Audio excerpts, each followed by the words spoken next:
Por esta razão, nós também, desde o dia em que o ouvimos, não cessamos de orar por vós. Não cessamos de orar por vós e pedir que sejais cheios do conhecimento da sua vontade, em toda sabedoria e inteligência espiritual. 10. Para que possais andar dignamente diante do Senhor, agradando-lhes em tudo, frutificando em toda boa obra e crescendo no conhecimento de Deus. Ou seja, esse crescimento é buscar o conhecimento, né? Porque a igreja ela tem que crescer. E a gente sabe que nunca sabemos o suficiente, né?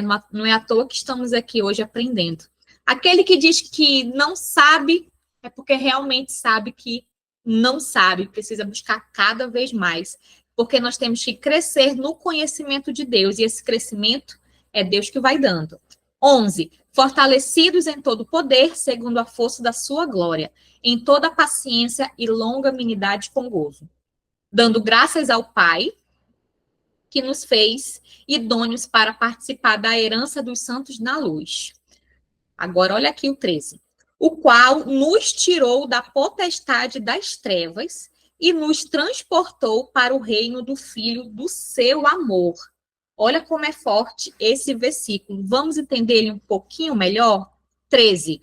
O qual nos tirou da potestade das trevas e nos transportou para o reino do Filho do seu amor. Adão foi feito imagem e semelhança de Deus. Mas quando ele pecou, os filhos de Adão não são mais semelhança de Deus. Os filhos de Adão são semelhanças de Adão. Quando nós aceitamos Jesus, Deus nos retira do corpo do Adão e nos coloca no corpo do último Adão, que o último Adão é quem? Jesus. Que é isso que o 13 quer dizer, ó. O qual nos tirou das potestades das trevas, ou seja, essas trevas aqui está relacionado ao pecado, ao corpo de Adão, que pecou lá atrás, e nos transportou para o reino do Filho do seu amor, ou seja, Cristo. Então, quando eu aceito a Jesus, quando eu me transformo em igreja, eu não estou mais no corpo do primeiro Adão, eu estou no corpo do último Adão, que é Jesus Cristo. Lembra? Vimos isso lá nas primeiras aulas? Vamos continuando aqui no verso 14. Em quem temos a redenção pelo seu sangue, a saber, a remissão dos pecados. Ou seja, Deus, quando ele olha para mim, quando ele olha para você, ele não está olhando literalmente para mim, para você. Quando Deus olha para a gente, ele está olhando para Cristo. Quando você se converteu e saiu do corpo do Adão e foi transferido para o corpo de Cristo, ou seja, você saiu do corpo que era condenado, porque o corpo de Adão estava condenado. E nós fomos transferidos, transportados para um corpo glorificado, que é o corpo de Jesus Cristo. Por isso que a Bíblia fala que nenhuma condenação há para aqueles que estão em Cristo Jesus. E a palavra em Cristo Jesus é uma preposição. E essa preposição, ela é usada quando se coloca um lugar. Por exemplo, eu estou em casa. Vocês provavelmente estão em casa. Quando a Bíblia diz que não há condenação para aqueles que estão em Cristo Jesus, a Bíblia está dizendo que eu estou dentro de Cristo Jesus. Cristo está dentro de mim. Cristo está em mim. Eu estou em Cristo. Por isso que quando Deus olha para mim, ele não enxerga o Adão. Ele enxerga Jesus Cristo, porque eu fui transportada para o corpo de Cristo. Eu fui transportada para o reino do Filho do seu amor. Afinal, o corpo de Adão, ele é condenado, né? E sabemos que o de Cristo não. Ele foi glorificado. Vamos para o verso 15. O qual é a imagem de Deus invisível, o primogênito de toda a criação. Porque nele foram criadas todas as coisas que há nos céus e terra, visíveis ou invisíveis. Olha aqui. Visíveis ou invisíveis. Ou seja, aqui no 16, quando diz tudo foi criado, as coisas visíveis e invisíveis, Visíveis é a terra, aqui o que a gente pode ver, e invisíveis é o mundo espiritual. Porque, em tese, a gente não vê com esses olhos o mundo espiritual, né? Porque ele é invisível, mas ele existe, está aqui na Bíblia. Sejam tronos, sejam dominações, sejam principados, sejam potestades, tudo foi criado para ele, por ele, para ele. Jesus, né? E ele é antes de todas as coisas, e todas as coisas subsistem por ele. E ele quem? Jesus, é a cabeça do corpo. Ele é a cabeça da igreja. Está aqui na Bíblia dizendo que ele, Jesus, é a cabeça da igreja, e que a igreja é o corpo. É o princípio e o primogênito dentre os mortos, para em que tudo tenha preeminência. Porque foi do agrado do Pai que toda a plenitude nele habitasse. E estou no 20. E que, havendo por ele feito a paz pelo sangue da sua cruz, por meio dele reconciliasse. Eita, olha aqui esse 20. Sabe o que essa paz quer dizer? E que, havendo por ele feito a paz pelo sangue da sua cruz, por meio dele se reconciliasse consigo mesmo todas as coisas.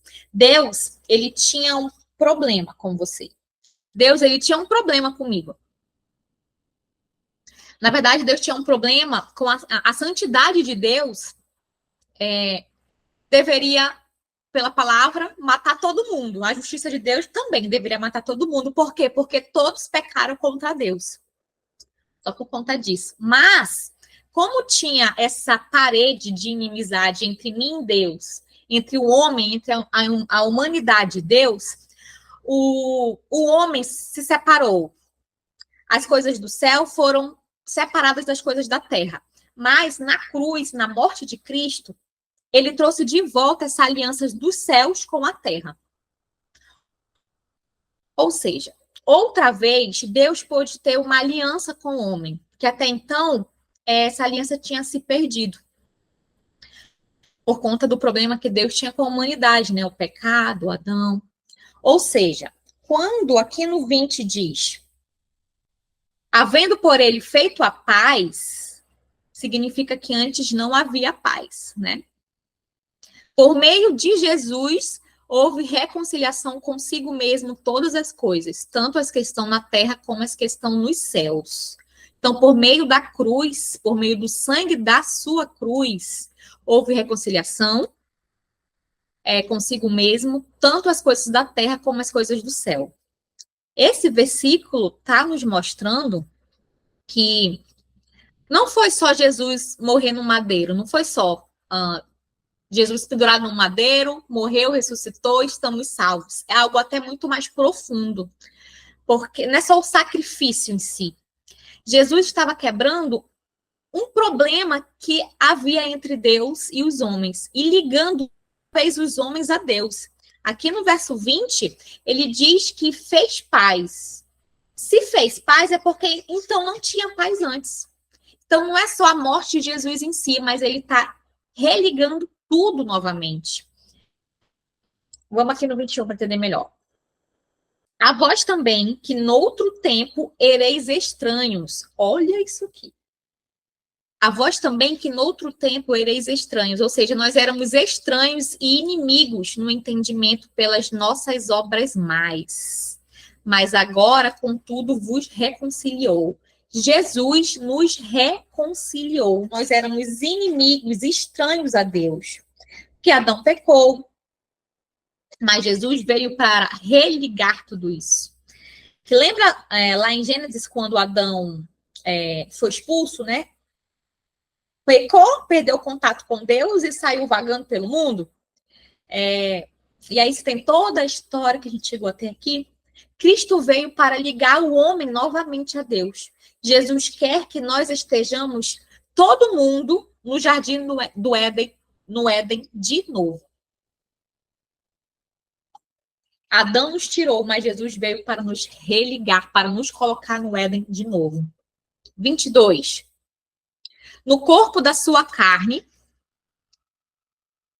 pela morte, para perante ele vos apresentar santos, irrepreensíveis e culpáveis pela morte, ou seja, a igreja, no corpo da sua carne pela morte, perante ele vos apresentar santos, irrepreensíveis e inculpáveis.